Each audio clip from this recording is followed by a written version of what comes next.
bienvenidos. Thank you for attending yet another event for Women's History Month. My name is Giselle Goya, and I'm a coordinator here for Hispanic Affairs at Eastern. Today we have the opportunity to be joined by none other than our very own Dr. Maria Duarte. She is an author and professor here at UNMU, and she will be talking about the rise of human trafficking here at the U.S. and Mexican border. It'll focus mostly on the presence of criminal organizations behind the trafficking of women and children since the 1990s. And before we get started, I want to shift your attention to some of the items that are in front of you there. Ladies, those pink passports, those are Bermuda keys. They're just basically like health trackers, you keep those. And inside of those, we have a calendar for the rest of our events, which we hope you attend. And the last item is going to be our survey. If you guys can go ahead and fill those out for us, your information is very important. So without further ado, please assist me in welcoming Dr. Duarte. Thank you. I hope you can hear me just fine. I appreciate you taking the time to join us today. I thought of just being an informational session this time around, and it's a depressing issue that I have to overcome the depression while researching it. So I welcome any questions that you may have. Feel free to just interrupt me, raise your hand, and if you have any comments, any questions as we go, feel free to do so. Okay. Human trafficking is going everywhere, but we want to focus on a little bit more on the U.S.-Mexico border, and that means that, well, we need to have some working definition to sort of understand. So one of the things that we can highlight is, obviously, this is a crime. It's usually associated with the commercial sex acts, but also labor. So that's kind of the two components that we see, for the most part, in that definition. But it takes so many forms because of the ways in which this crime is induced. By force, by fraud, by coercion. So this allows for multi-million-dollar business. And I guess there you can just guess why is it so hard to combat it and to fight against it. Just to highlight the fact that this is happening not just here in the U.S., this is worldwide. This ought to be an issue that everyone should be concerned about. So, fast forward and closer to our region. So what's going on in our backyard? And we see here that the situation is pretty close to us. California, Nevada, Texas, as you can see from that graph. And the many venues in which these crimes are taking place, labor and sexual wise. So, as I was looking through material for this presentation, it came over and over the fact that this is a crime in plain sight, but it's hard to identify it, it's hard to pin it, and obviously even more complex to end with it and help the persons that are in that particular situation. So coming back to our center point of this talk, the U.S.-Mexico border, and, well, the fact that that's the prime destination for many of these networks, and, of course, tied to the fact that money is going to be made once they manage to get people across the border.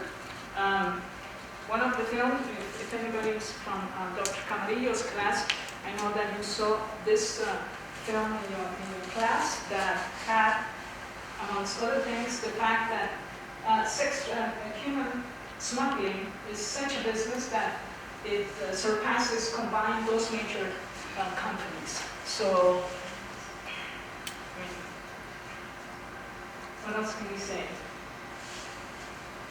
So, the routes that these smugglers take to introduce people into the United States are well known to the most part, and they tie another aspect, that of Central America, and that of the fact that most of these people that have recently migrated might end up being part of this wider network of human smuggling through debt, through some sort of coercion from the people that carry them to the border, and in the process too, the drug cartels that have become more and more active in this particular business.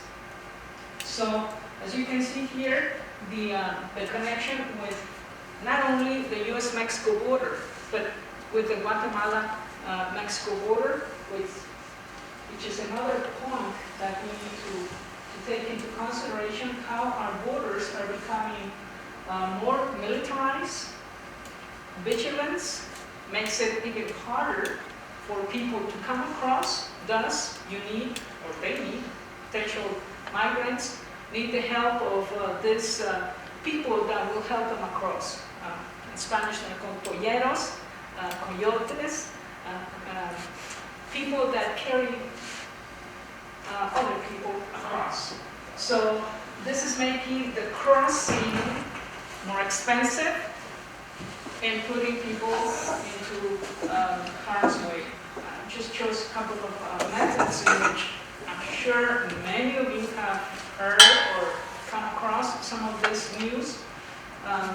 Trailers being used to pack immigrants, sometimes abandon them and with tragic consequences, and going to the extremes. I found that the top image from Texas. People being transported in plain sight in this animal buggy kind of thing. So that's part of what we are encountering with. And of course, well, the price. And this is the other connection to business and to the participation of many actors, such as the cartels that we will discuss in a minute. What do I wonder? So why do we saw in the recent past this wave of immigrants coming along, this caravanization of Central American migration? Obviously, many factors, many issues. Some are listed there on the Slavery Now website. Others from another organization, these two very much focused on fighting human smuggling, Juárez. And notice that the top risk, according to the Juárez survey, is that of recent migration. So those recent migrants most likely are going to be fall prey to either the sex or the labor trafficking networks that we are talking about. Why? Because they just want to escape from a number of things back home. And I think the pandemic made some of these issues even more pressing. High unemployment, poverty, obviously, political instability in many countries, Central America, wise, Mexico too, particular regions with the rise of crime, and many people just want to escape. And some of the most vulnerable groups, obviously, women and children. More so, those from Central America, which brings us to, again, our recent past. We haven't noticed, 5 hours away from the U.S.-Mexico border, and the tragedy of unaccompanied minors is a situation that lends itself to these networks, because the US policies are such that some of these minors will be released to potential relatives, sponsors. But given the high number of minors, some of these methods are being pretty flexible, and sponsors could not be vetted as one might want. So odds are that many of these minors might end up caught in these networks that we are talking about.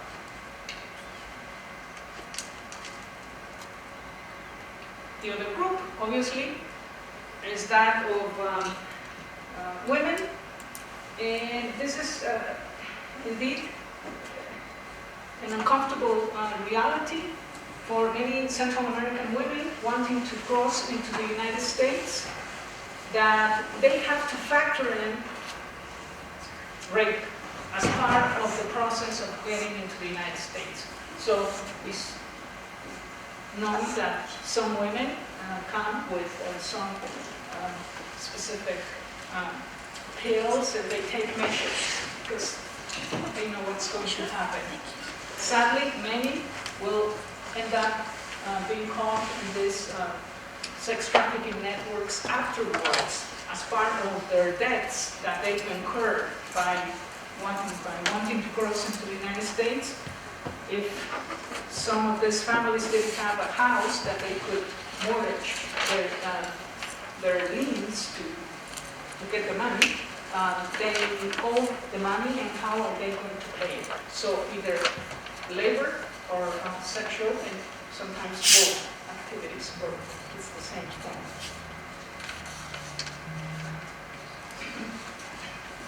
Connected to this is that other reality of the violence that we've seen in nearby Ciudad Juárez, the femicides, the risk of being women on the border is also a tragic, terrible reality, and Central American women have also experienced this reality. So, again, it's such a depressing topic because you also get the intervention or the role of cartels into the business. The part of the business that deals with bringing women, because they realize that, as you can see from that quote there from one of the activists in Mexico City, women could be sold again and again and again. Whereas drugs, you just make a sale and that's that. So the number of abductions, kidnappings in Mexico and Central America, or these other women lured to cross the United States is a rather profitable business.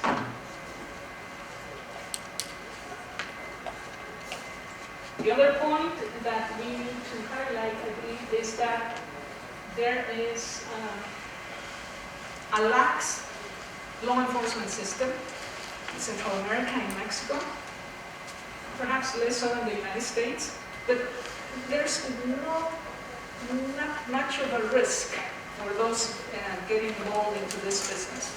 There's not going to be an immediate punishment. The supply and the demand is quite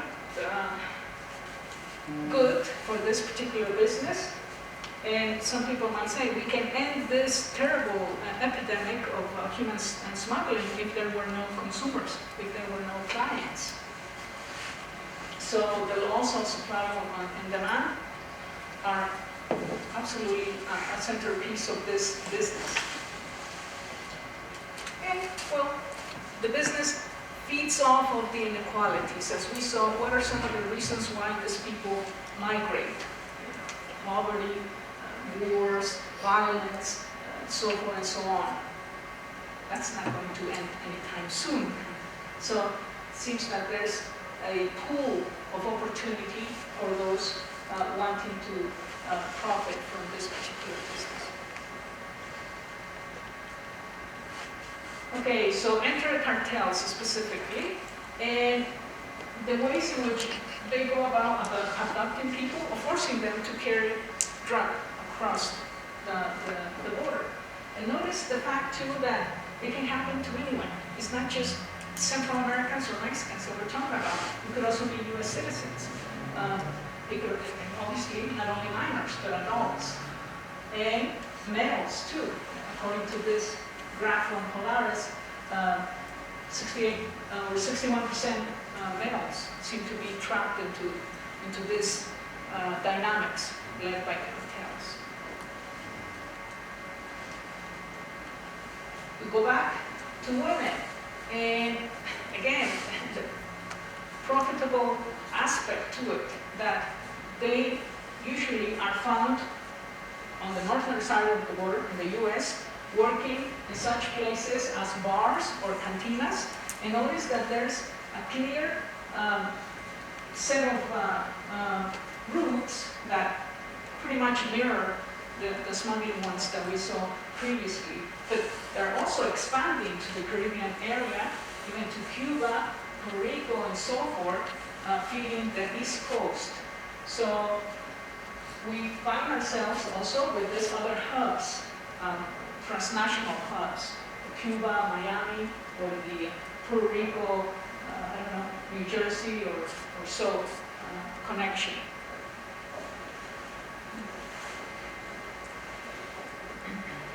So again and again, this is what we find in research, that women, mostly from Mexico and Central America, are part of this violent underground business going on in the United States. So again, we cannot deny the transnationality of the issue and the fact that it's pretty close to us. This graph from 2017 Polaris's research kind of expands our understanding of how this modern day slavery works and the many different venues where this is taking place. So again, broadening the fact that this is not only sexual servitude, but it could be found in restaurants and places that you might probably not think about, agriculture in a region, and other more known venues and places.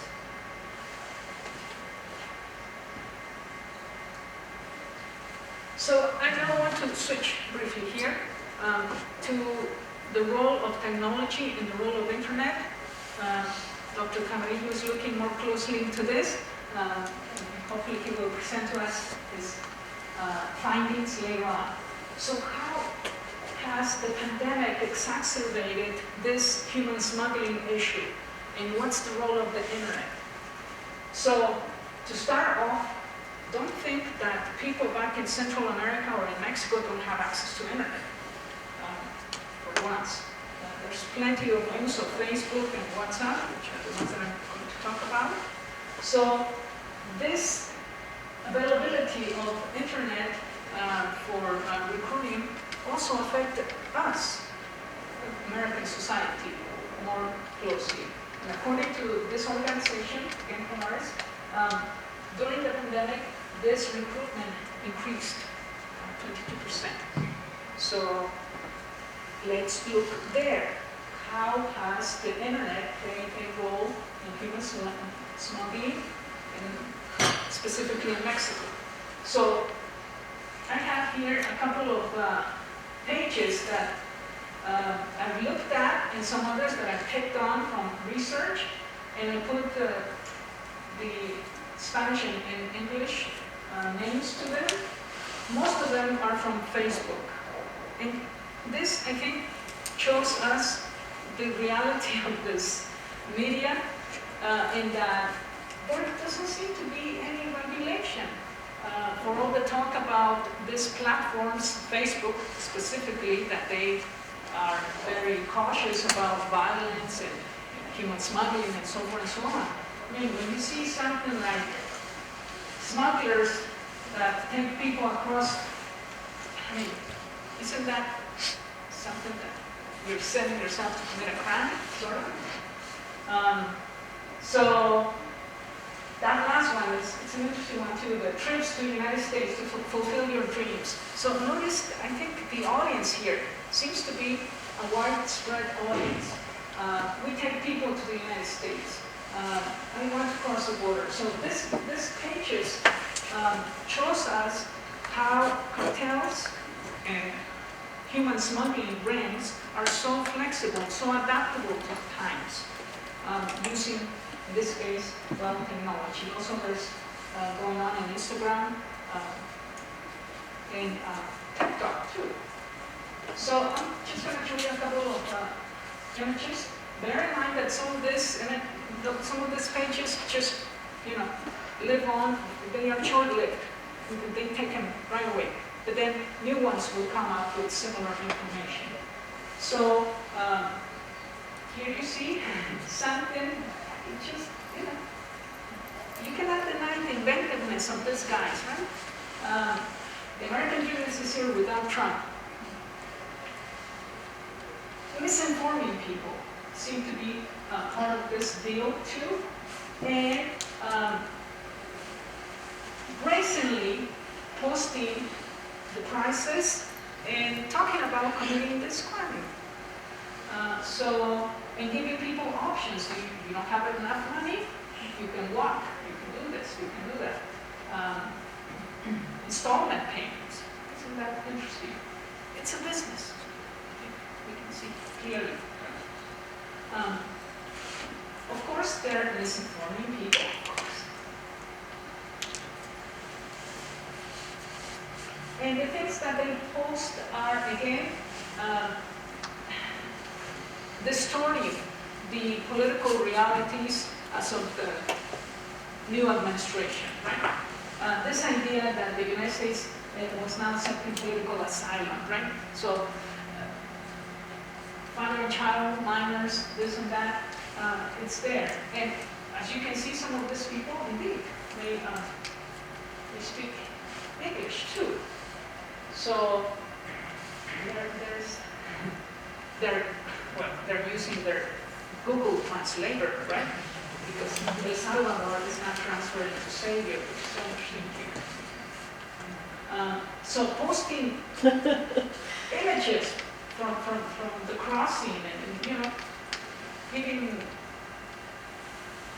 this type of information, on-time kind of information, and how people are being crossed, the videos and everything, shows us that these people are for real, and they're onto something.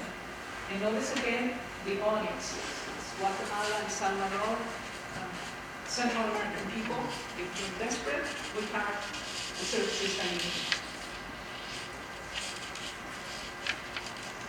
So, of course, this seems like these ads or these pages are exploiting lax rules that regulate the content that we put out there in our social media feeds. This one I chose because, again, clearly and brazenly announcing himself as El Coyote Lopez. I mean, that's so interesting. And in Spanish, and English too. We keep putting people across the border, blah, blah, blah. From Nicaragua, it's $8,000. So, send me a message, right? And so forth. You can see the interactions, and that's maybe the preoccupying thing. Many of these pages have thousands of followers, and you can see the interactions, right? Tell me more. How's this going to work? So how much? And this and that. So, it's here 11,000 from Guatemala all the way to Houston.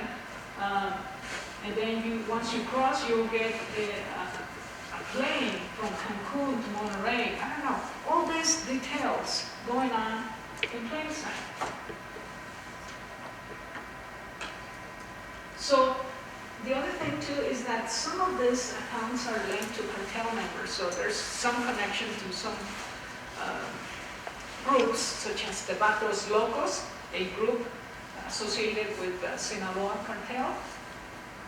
But once the connection is made over Facebook, they agree on some sort of route and payment and so forth and so on.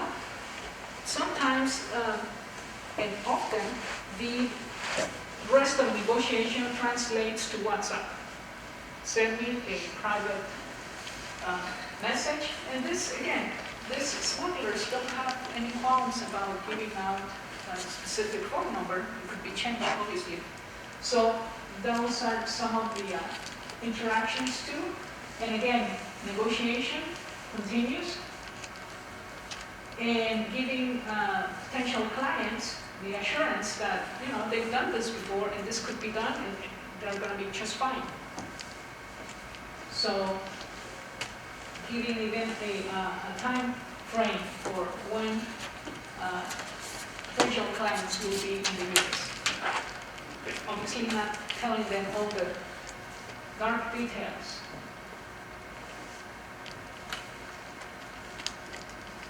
So, how has law enforcement and other groups use also technology to fight this smuggling epidemic? Well, a couple of points that I want to just highlight. Banks are connected to some universities. Dartmouth University also came up with this Project Shadow that aims at gathering data and looking at bank records for some suspicious activity, which is an interesting initiative. Also, Microsoft has used this photo DNA scheme to establish some sort of a DNA number based on photographs of specifically disappeared children, and then putting a specific number to it, and then running a match with whatever is out there in some of those pages. So it seems like that's an interesting initiative that has been helpful for some law enforcement people. But on the ground, what have Mexican groups done? Well, maybe the challenge there is a bit more complex because there have been use of radio, which is very much a medium that people in the rural areas use, and messages advising people as to this human smuggling crimes on the rise have been transmitted in different languages, indigenous languages. So that's a challenge that countries of Mexico and Central America have, and coming up with easy stories to present this particular situation. Well, also filmmakers and grassroots filmmakers have been pretty active, giving more light to violence against women, to smuggling issues, that type of thing. So, and again, using YouTube, Zoom, and connecting to universities also to get the word out. At the federal level, Mexico has also enacted a couple of laws that, yes, look pretty good and have managed to do some benefit, but it seems like NGOs have carried out many of the burdens of applying the protected side of this particular laws. So we see that, for instance, that organization, United Against Committee United Against Human Smuggling, TRATA is pretty much a short word in Spanish for human smuggling. They've been pretty good at documenting a number of calls that they received during 2020 with information on women who find themselves in this particular situation. And another organization that I found was Ciudadanos Unidos, Citizens United in Mexico, with a free phone number, just like here in the US, and giving out their annual report for 2020, 2019-2020, and identifying this almost 5,000 reports and the origin of some of these victims that go all the way down to South America. And again, the fact being that 80% of those potential victims were women, 80% women and 90% men. Sad truth about the Mexican political and legal system. There doesn't seem to be that political will.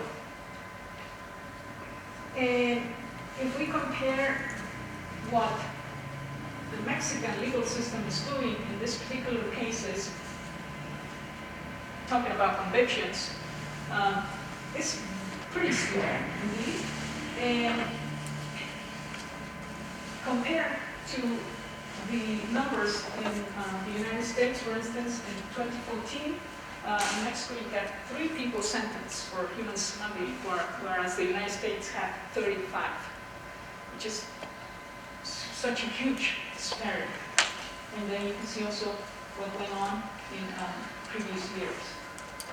So what explains this? Well, lack of political will on the one hand, but also there's also the cultural element. And those ideas that, well, women ought not to be in certain places, they ought to dress this way or that way, so forth and so on. So that's pretty much alive in Mexico. And aside from technology, well, marches seem to be the most clear expression of this lack of legal enforcement in Mexico. Demanding justice has become something that women ought to do. Not only from Ciudad Juárez, again, which we go back to it again and again, because there they have a pretty good organization. For instance, this one right here, Mesa de Mujeres, Round Table of Women, put it that way. We're reporting every month. For instance, so far, January 2022, how many women have been killed or assassinated? Well, thus far, 12. So they're good at keeping record and then bringing this information to authorities. Will they do something? Well, but at least someone is keeping track, and they are incessantly asking for justice. And this slogan here in Spanish has become one powerful reminder of the femicides in Mexico and in Ciudad Juárez particularly. We do not forget and we do not forget. And you see this echoes in many other protests. No more gender violence, this one reads. No more femicides, no more impunity. So this is taking place in Mexico City, in one of the hallmark monuments to Juárez, President Juárez. And, you know, grabbing the attention of the world to this reality. So quickly, what about the United States? Well, we have some very important federal laws here that speak to the need to share information, specifically the 2009 one, a bilateral trafficking enforcement initiative with Mexico, share information, and turn to the border as one of the key points of all of this. So, very important set of rules and a clear focus to protect, persecute, and prevent. An interesting thing that I found, I didn't know this, as of 2003, Congress passed a law that permitted trafficking victims to submit civil suits against their smugglers. And interestingly, and again, during the pandemic, it seems like, some people, kind of went down, but there have been a number of cases, notice this, and this is interesting. So some of these survivors bringing their smugglers to civil courts. That's significant. But you can just imagine what it takes to do this and the legal support, psychological and moral and all you can think of to get some of these victims compared to the numbers that we've seen. We only see 75 or so. So the type of cases that have been brought to civil courts, again, interestingly, a dip during the pandemic, but seems like, again, the two patterns, sex and labor smuggling, well, those two are the main ones, okay? Or both, as you can see here. And again, not in the thousands, not in the hundreds, as one would want, given the dimension of the problem. So lastly, taking a look at the Department of Justice, another interesting thing that I noticed is that many of the cases brought about Mexican nationals, Mexican brothers, El Paso couple, so forth and so on, which brings us back also to the fact that human smuggling is very close to the victims. It's also, sadly, oftentimes a familial enterprise, families selling their own members and or profiting from their own family members. And this was the case of these two court cases that I can list here. So the U.S. versus the Carrero family, or a group of, I think those were 6 family members, forcing young women into prostitution around New York for quite a long time, and again, undetected. This more recent one, a 2019 case involving a Navarrete family, 8 members of that particular Navarrete family, see, Mexican and Guatemalan. They broadened their appeal, bringing them to Florida to farm labor counties, and well, yeah, through the scheme of debt, keeping them enslaved for quite some time. So I think this also takes us to that other difficult side of human smuggling as something cultural, family related, and that oftentimes the victim knows the smuggler. So lastly, the places in which we find some of these modern day slaves happen to be in farms, in the Midwest specifically. Big cases in which the chicken industry, the egg industry, have been the places in which many of these human smugglers have connections with, and they become even the supervisors, so they bring their people, or they are the contractors to those places, and they provide the workers. And workers are not going to go anywhere because they have a debt. Many of them have been brought again from Central America. Many minors have been found working in the chicken or poultry egg business in the late shifts, because some of them have been taken from this unaccompanied minors scheme. They go to school, but then at night they are working in some of these places. So instructors, professors are looking at the fact that sometimes there's plenty of absences, or that they are falling asleep in the middle of the class in the morning because they work at nighttime. But they claim that they don't have any option because they have a debt. If they don't pay it, well, something will happen to family back home. So what can we do? And I just found a couple of interesting things. One being, well, obviously we need to educate ourselves about the topic, and maybe we need to be informed consumers. Where does our things come from? Is it somehow connected to this human smuggling rings? Interesting ways to know about it. The Department of Labor has a page on that. And I found this other one that asks us to think about what is our human slave footprint. So, how many slaves work for you depending on where you live, and so on and so on. So it's an interesting thing there.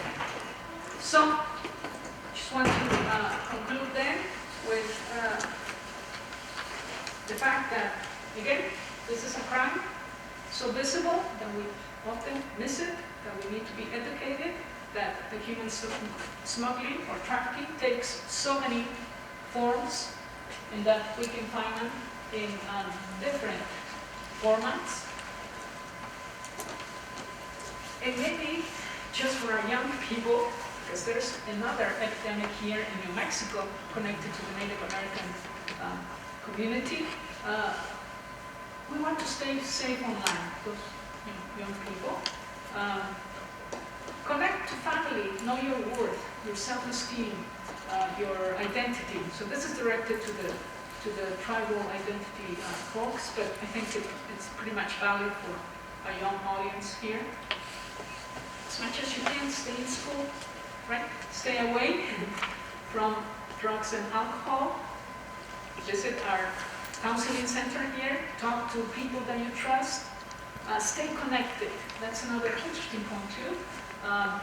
Loners are more susceptible to falling prey to these elaborate schemes. And once you are moving on to graduation and stuff, research that job offer as much as you can. And make sure it's valid and you're not going to run into any dangers.